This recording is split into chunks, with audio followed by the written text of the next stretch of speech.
Have you ever heard of a business owner whose primary motivation for selling his company was not wanting to cheat on his wife?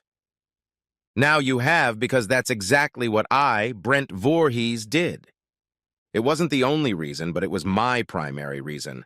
My business entered the proverbial conversation as a garage startup. I had a degree in biomedical engineering, and after college I worked for a large firm. The work was not rewarding.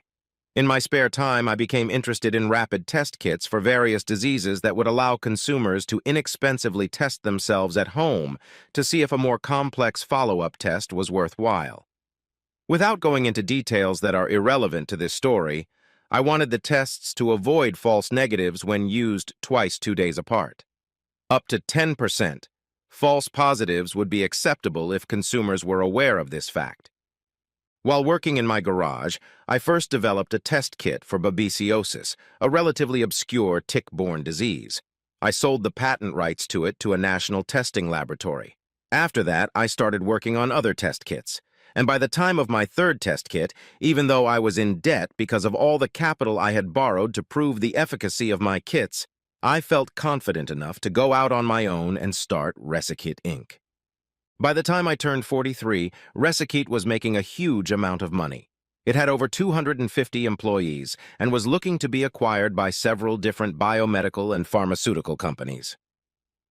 It was at that time that I started getting interested in sales. By the time I turned 36, I had divorced my first wife. Kathy and I married a year after graduating from college, and she was with me during the creation of the first test kits.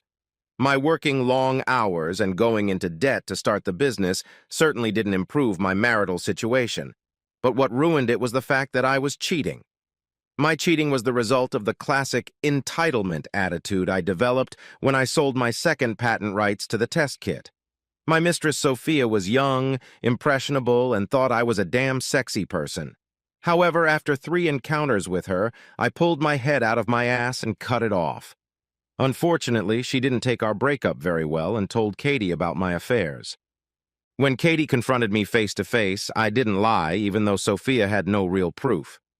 By then, I felt bad enough not to compound my sins with lies. Confession may have done my soul good, but it ended my marriage. Thankfully, we didn't have children. I thought I felt as bad as I could feel until I found out that 183 days, not that I was counting, before the divorce decree officially went into effect, Kathy had cheated on me too, and not just the 3 times I had. While the divorce proceedings didn't have a significant negative impact on my business or financial situation, mainly because I was up to my eyeballs in debt, and Kathy didn't believe my efforts would ultimately succeed, it almost killed me emotionally. I married my second wife, Brenda, when I was 38, at a time when Resakit was starting to show great promise. I hired a good lawyer, and Brenda and I signed a prenuptial agreement. I insisted that the prenup include a mutual ethics clause as an added incentive, as if I needed one to remain faithful. Sex outside of marriage was defined as any, and even French kissing, although regular kissing didn't fall under that definition. Before I married Brenda, or before we signed a prenup, I was completely honest with Brenda and told her about my past marital infidelity and how much I regretted it. She seemed happy with the morals clause. The prenup also provided that she would receive nothing from Resakit, whether stock or sale proceeds, regardless of the reason for the divorce, and I would receive no part of the money she brought into the marriage. She was quite wealthy. The penalties for violating the morals clause were significant. My problems began when Resakit was in the midst of its best growth, around the time I turned 40. There was a need to hire an experienced full-time HR person, so I asked the current part-time employee, who was being transferred to another department, which he was happy about, to select resumes and let me interview the top 4. The first interviewee was Gail Preston, a 155-centimeter tall woman in 12-centimeter high heels who weighed about 50 pounds. Translating her personality and ability to charm to size, her height would be over 2 meters and her weight 150 kilograms. She had been married for 6 years, was 35 years old, and had an impressive background in education and work. However, I hardly paid attention to these facts. There was something about the way she held herself, the way she postured while talking. the way she flicked her shiny brown hair off her shoulders, and the way she pursed her lips that was simply adorable. By the time she left the interview after exchanging a firm and sensual handshake, an hour later, I was covered in sweat and had an uncomfortable feeling. I knew immediately that it would be dangerous to be around this woman, but it would be unfair to her to disregard her just because she was as sultry as an endless tropical vacation, so I made up my mind.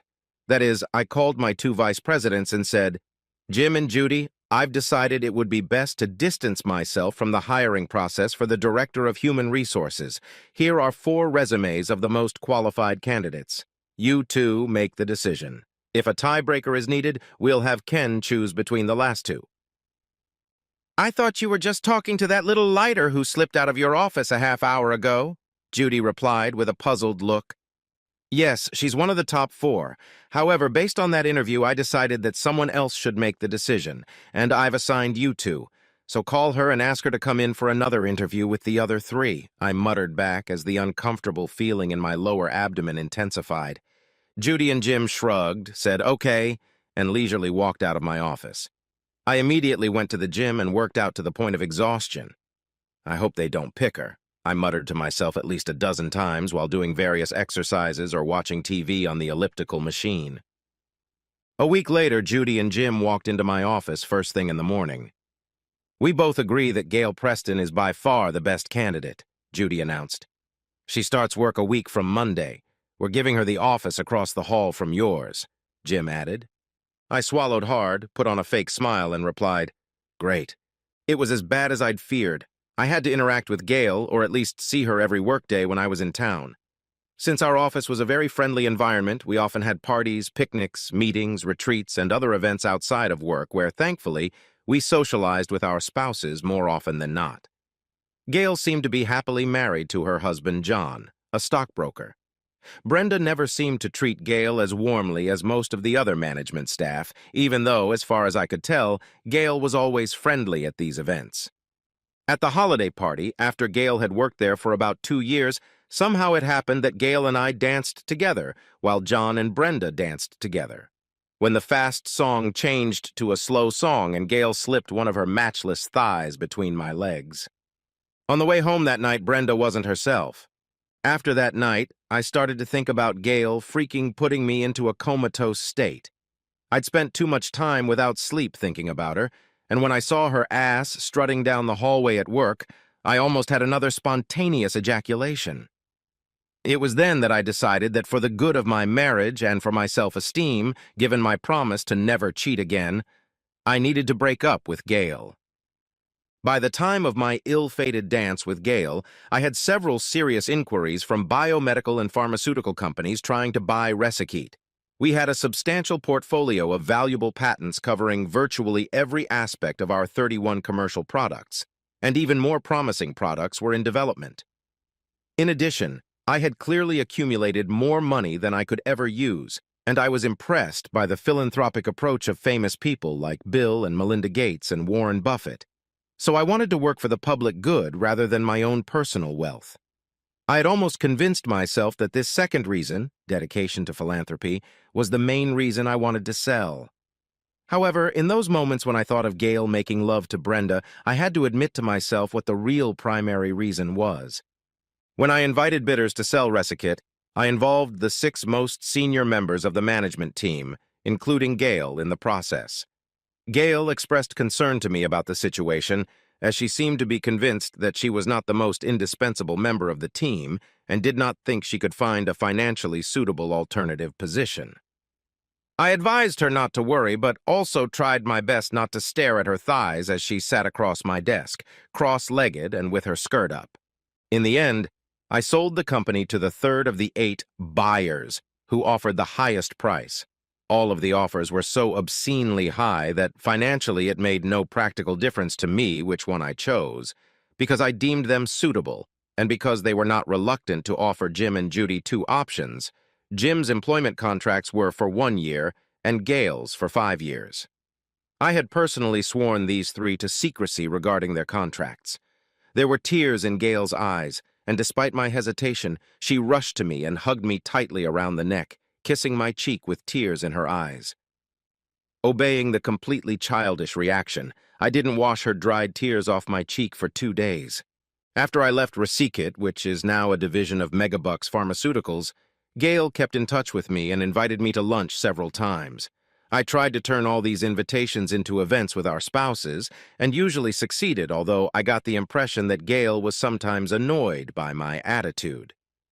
During these outings, I felt a chasm forming between Gail and John, and Brenda usually became more reserved over the next few days. Eventually, I started making excuses not to go out with Gail. I dove headfirst into my charity work and really enjoyed life, although my earlier infatuation with Gail hadn't diminished much.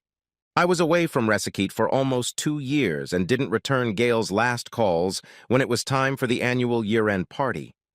As a separate division of Megabucks, Resikit still held its own social events.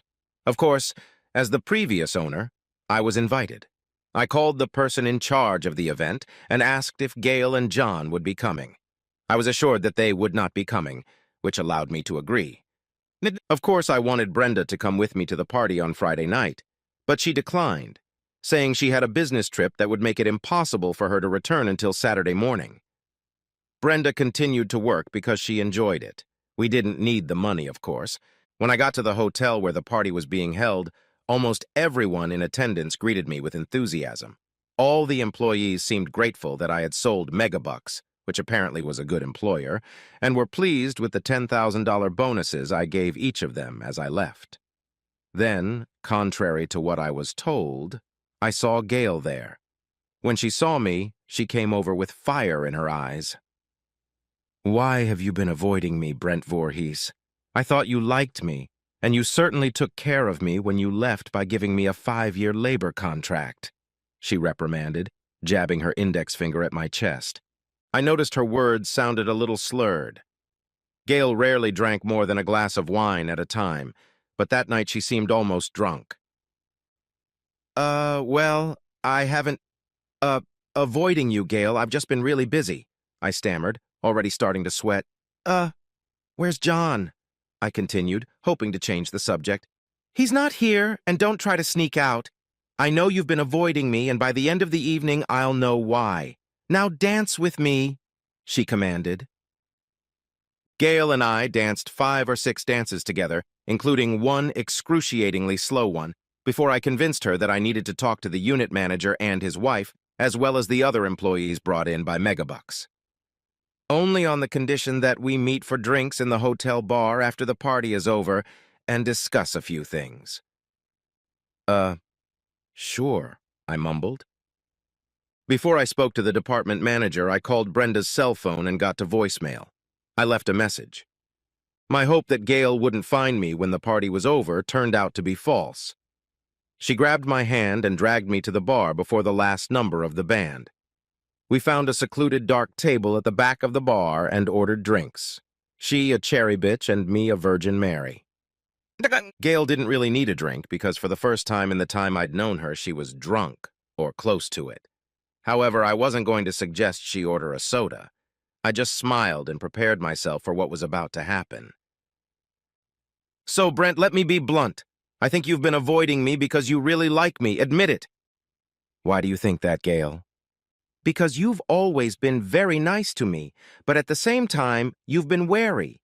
When we dance, you can't help but stare at my thighs, and I can't understand why. There's nothing special about them," she rebuked, followed by a burp and a giggle.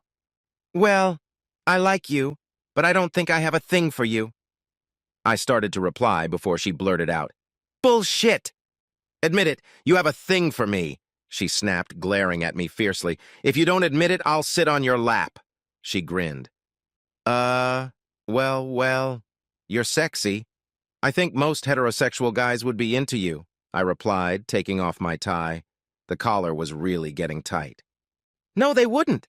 I have breasts that barely fit in a cup, not as big as most girls," she parried. Listen, Gail," I muttered. This was ignored. "Besides, my ass is too big. I look like a Gottentot and my buttocks stick out so much," she giggled. In fact, in my opinion, she had a perfectly round ass. "And why are you staring at my thighs like that? They're too big. They were too muscular when I was skating and skiing. she continued, before jumping up and giggling again just as our drinks arrived. Truth be told, Gail's thighs are world-class. While they are certainly muscular, there is something sexy about them, not vulgar. After a couple sips of cherry bitch, Gail continued, "Plus, I'm hard to live with. I have a high libido, and when I want sex, I don't take no for an answer."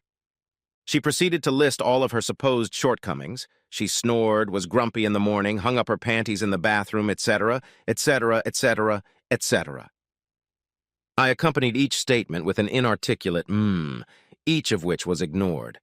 After a good 45 minutes of her berating me about myself for the obvious purpose of telling me that I should in no way have feelings for her and that we should just be friends, she actually just intrigued me even more. She was a real person, in addition to being a sex goddess. As soon as Gail finished her second helping of cherry bitch, her eyes glazed over. I gently took her hand, looked into her poorly focused eyes, and asked, "Gail, are you okay? You look like you're about to faint."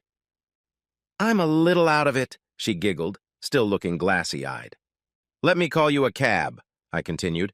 "I'm staying at the hotel for the night," she replied, running her hand into her clutch, and after much searching, including scattering some of the makeup I'd picked out for her, she pulled out a key card and waved it in front of me. "What room are you in? I'll help you upstairs." Shit, I can't remember. It must have been on the 16th floor, maybe the 17th. "I think it's 1705, she muttered. "Let's go to the front desk," I replied, helping her up and pushing her toward the front desk as she clung to me to keep from falling. When we got to the front desk, I handed the receptionist her key card and my driver's license. The girl was wearing a name tag that said, Madeline. "Madeline, my friend Gail Preston says she's registered at your hotel but can't remember her room number. Here's her key card. Could you tell me what room she's in?" I offered. Well, I'm not sure if I should..." Madeline started to answer, clearly noticing Gail's intoxication. "Look, the reason I handed you my driver's license is because you're going to record information from it to make sure I don't do anything to Mrs. Preston. I'll just put her to bed and leave a note for the maid not to wake her up. If she's late with the hour of reckoning, I'll pay for the overrun," I continued in my most persuasive tone. I could see that Madeline was still unsure, so I continued. "Please consult with the manager, Madeline. I don't want to get you in trouble, but Mrs. Preston needs help." Madeline did go out to the back room and returned 2 minutes later with a wide smile. "The manager says it's all right. I'll make a photocopy of your driver's license and then check her room number on the key card." After making a photocopy of my license, surprised by Gail's giggles as she clutched at my chest and arms, Madeline ran the key card through the typewriter on her desk, wrote the room number on a piece of paper, and handed it to me. 1825, the note read. At least she got the first and last of the 4 digits right, I chuckled to myself as I led Gail to the elevator. Gail was very talkative, though little of what she said made sense as I literally carried her to the elevator and from the elevator to her room. When I opened the door to her room, she kissed me on the cheek and said, "Thank you, Brent. I need you to take my dress off and hang it up. If I sleep in it, it will be ruined." I didn't think that was a good idea, but I didn't know how to avoid it. I unzipped her tight dress, and as it fell to the floor, I realized it had a bra built into it. The only clothes left on her after the dress fell off were a thong and shoes with 10-inch heels. As I tucked Gail in and pulled away, she grabbed me by the lapel of my jacket, pulled my head to hers, and captured a hot kiss on my lips. Letting go of me, she said, "Thank you," and rolled over onto her other side. By the time I turned out the lights and left her room, she was, as promised in her denunciation speech at the bar, snoring. Brenda arrived at our house around 11 o'clock Saturday morning. After we exchanged careless kisses and she asked about the party and I asked about her business trip, she said she needed to take a shower. She put her iPhone and purse on the kitchen table and took her suitcase to the laundry room before heading upstairs. Sitting in the kitchen with a glass of orange juice, I felt a little guilty, even though I hadn't really done anything wrong, and felt even more awkward about my concern for Gail when my cell phone rang. I really thought it was my cell phone. I got up and walked over to the counter where Brenda and I had our identical iPhones lying around. Honestly, it was pure coincidence that I saw the message on what turned out to be Brenda's cell phone. "You're my best sex girlfriend ever," followed by a devilishly smiling emoji and the caption, Bill. Bill Benson was the guy Brenda worked with, and who had probably been with her on her business trip the last few days. I collapsed into the nearest chair. My head was all jumbled up, but I calmed down and was mostly sane by the time Brenda came back into the kitchen in her robe and with her hair still damp from her shower. "Why do you look like your dog just died?" she asked half-jokingly when she saw me. I looked at her without a smile and replied, "Because my marriage just ended." She looked surprised. Holding out my iPhone to her, I said, "Check your last message." She pressed a few buttons and then covered her face with her hand. "How long has your affair with Bill lasted?" I growled. Her expression changed from amazed to stiff. "About 1/10 as long as your affair with Gail Preston," she grinned. "I never had sex with Gail," I snapped back. "Maybe not, but you've had an emotional affair with her since the day you met her," Brenda snapped back. "How did you come up with that?" I asked, and my voice trembled slightly as I couldn't deny the emotional connection, even though I did everything in my power to keep it from turning physical. "Oh, I don't know. Maybe it's the funny look on your face when you're around her." "You must have screamed her name at night and even twice when you had me, you bastard," she growled. The last remark surprised me, but I couldn't deny it. Maybe I had. "And that gives you the right to sleep with Bill Benson for the last 5, 6. How many months?" I yelled. "I needed a contingency plan in case you dumped me when your emotional connection turned physical," Brenda replied, this time with a sad expression on her face, tears in her eyes, and her arms crossed over her chest. We stared at each other in silence for what seemed to me like half an hour, but was really only a couple minutes. Finally, I rose from my chair and said, "Why don't you come home early Monday afternoon so I can hand you the papers here instead of at your office? I won't try to force a morals clause on you in the prenuptial agreement." I went up to my bedroom, gathered the clothes and supplies I would need for the next few days, put them in my suitcase, and headed out the door. Before I walked out, Brenda sobbed, "That's it?" Without turning around to look at her, I replied, "Yes, that's it. Since this is my house, you'll have to leave within the next month as stipulated in the prenup," and walked out the door without bothering to close the door behind me. Brenda didn't try to make up. It wouldn't lead to anything good, though, because I was in no mood to reconcile. She signed the settlement papers a few days after she was served with the divorce papers, because the prenup was very clear about what was going to happen, and I didn't invoke the morals clause, even though she knew I could have. I stayed in our beach house for the next month until she vacated what used to be our country house. She took very little with her that she wasn't entitled to. That Monday evening, after Brenda had been served, I received a call from Gail. I decided to take the call. After a brief exchange of, "Hi," she got right to the point. "I'm sorry, Brent. If I was rude to you on Friday at the party, that's no excuse, though. I was drunk for the first time since college, and I wanted to say what was on my mind." "I get it, Gail. You didn't do anything wrong." "I also want to thank you for dragging my drunk ass to my room, but how come I was in a thong? You demanded I take your dress off so you wouldn't ruin it by falling asleep in it and hang it in the closet," I grinned back. "That sounds like me," she grinned back. "Did you get a good look at me?" "Yes, of course," I grinned again. "Was it as disgusting as I told you it would be?" she replied, grinning again. "Actually, you're Aphrodite," I replied after a long pause and then quickly continued. "But let's not talk about that anymore." "I agree. I called about something else," Gail said without any levity. "What was it?" I asked. "Brenda called me later that evening. She reprimanded me, called me a siren instead of the fire department. She had no right to go off on you. You didn't do anything wrong. You can't help it that you're so damn passionate," I replied, also without any levity. "Are you really divorcing her?" Yes, I'm divorcing her. I can't stand cheating. My infatuation with you wasn't cheating, but her sleeping with her coworker was cheating. Look, but I can't talk about this with you or anyone else. I'm going to take a long time out. I wish you the best," I said, starting to choke. "I understand. Good luck, Brent. And who knows, maybe we'll meet again when circumstances change, she said with irritation in her voice. Maybe, I replied, hitting the disconnect button on my cell phone. I wasn't as calm and collected about my divorce as I initially seemed to those around me. While I had to admit to myself that my infatuation with Gail could have been construed as an emotional connection, I genuinely felt that I deserved credit for everything I had done to eliminate the possibility of it escalating into physical intimacy, and I resented Brenda for equating my emotional connection with her physical one. She could have ended our marriage before even sleeping with Bill if Gail bothered her that much. This situation also made me think of the disgust that still remained deep inside me after I found out, long after my divorce, that my first wife, Kathy, had cheated on me, yet played the martyr during our divorce. I needed to do something dramatic to get over both of my unfaithful wives. However, my upbringing and philosophy on how women should be treated prevented me from getting revenge on Kathy and Brenda.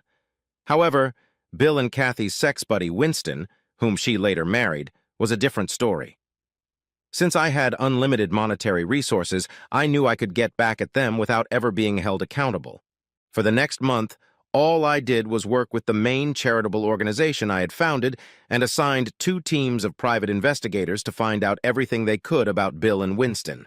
I also commissioned another organization with a dubious reputation to research possible revenge scenarios. After 30 days, I received reports from all 3 organizations. Bill and Winston had one thing in common. They loved their cars. In addition, Bill often took his favorite chariot out of town, and Winston went to a disadvantaged area of town about once every 2 weeks. I hired a hacker to find their auto insurance information and then canceled their policies a few days after finding out their addresses. Then, when the policy cancellation notices were received about a month before, when Bill's car was out of town and Winston's car was in a disadvantaged part of town, I removed 2 tires from each car in Denver. At the same time, I treated the trunks and interiors of the cars with butyric acid, one of the most disgusting-smelling substances known to man. However, I wasn't done with these 2 assholes yet. The next phase would also affect Kathy and Brenda, but by then I had decided that for now, I wouldn't hurt them physically or financially. That would be too bad. I hired some not-so-noble gentlemen to break into the house that Kathy and Winston owned in Bill's condo, where Brenda often spent the night, and treated the mattresses in the master bedrooms so that any significant activity on the beds, other than normal sleep movements, would trigger a noise generator hidden in ducts in other parts of the house or condominium. Each dwelling had several different noise generators with different sounds, and the computer chip switched between them for different activations of the bed sensors. My hope was that every time these cheating bastards slept in their bedrooms, the unpleasant and disturbing sounds would echo in other parts of the dwelling, causing their intercourse to be interrupted. Since everything was wireless and the sound generators were well hidden, I hoped it would be months before everything could be destroyed. Once my revenge was complete, I traveled to Aruba to spend a month there, trying my best to forget about my marriages and perhaps even my preoccupation with Gail. I had been in Aruba for about 10 days when I walked into the lobby of my luxury hotel after kayaking. In front of me, blocking my path, popped out a cocky little firecracker who looked like Gail Preston. "Luckily, you're easy to find, Brent. I only had to spend about $1,000 to find you," came a voice I knew well from behind oversized sunglasses and a hat. "Gail?" was my reasonable question. "In the flesh," she smiled. "What are you doing here?" was my stupid question. "Looking for you, of course. We need to talk. Where's your room?" Well, okay, it's one of the penthouses," I mumbled. "Awesome," she grinned, grabbing my hand and heading for the elevators. We chatted about the weather, the hotel, and the nature of Aruba until we entered my room. "You need to sit down," Gail barked, pushing me onto one of the many couches in the penthouse hallway while she remained standing. Taking off her sunglasses and hat, she began to undress. "John filed for divorce about 3 weeks ago," was her opening statement. "Why?" I asked, and that news, and Gail's gorgeous body, already had me perking up. "He said he was tired of my emotional connection and wanted out."